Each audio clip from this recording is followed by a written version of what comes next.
Hi, and welcome back to this course on working capital management.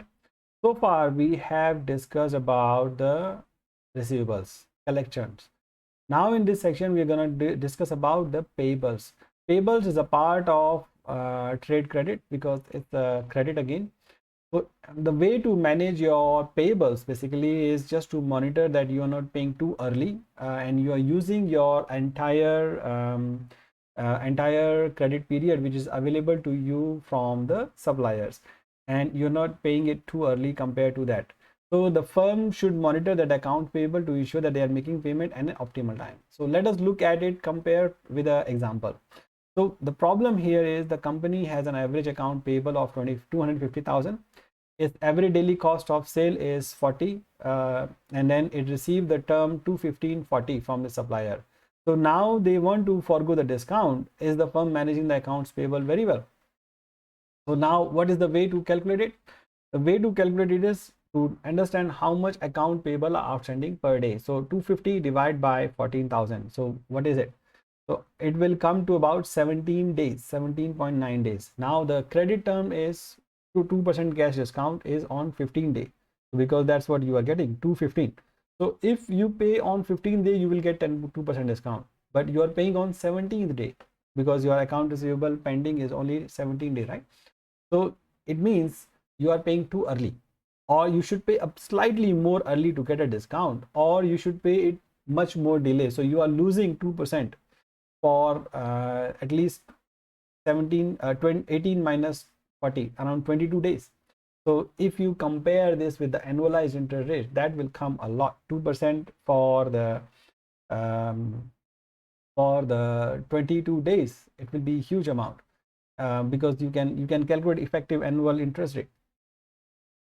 So that's how you should be using it, right? And the other payment days, other ways to manage your accounts payable is usually to say, if the firm ignores the payment due period and pay later, then there will be cash on delivery or cash before delivery. So it means you may not be able to take advantage of any credit terms if you are not paying in time. So suppliers may force you to pay cash on delivery or cash before delivery, which is again not a very optimal thing. So the cost of trade credit with a stretched account payable. So let's understand, if effective annual rate of 115.40, if the firm stretch the account payable to 60 days, what will happen? So if the firm is extending to 50 to 60 days, then it means you are getting an interest from 15 to 60 days, right? 45 days. So you are using it for 45 days.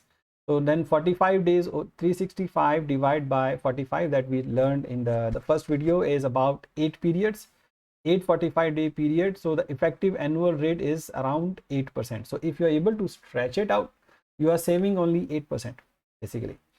Is it worth enough and to irritate the suppliers that the company has to make that particular decision, right?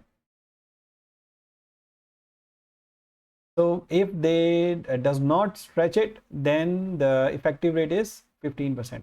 So by stretching, the firm substantially reduces effective cost of credit from 15% to 8%. But there is a risk of stretching it by that the suppliers may get annoyed by having it. So you have to make a decision that is 7% going to be an effective way to manage, going to be an effective way to irritate the suppliers or not. So that's how you will evaluate the payables.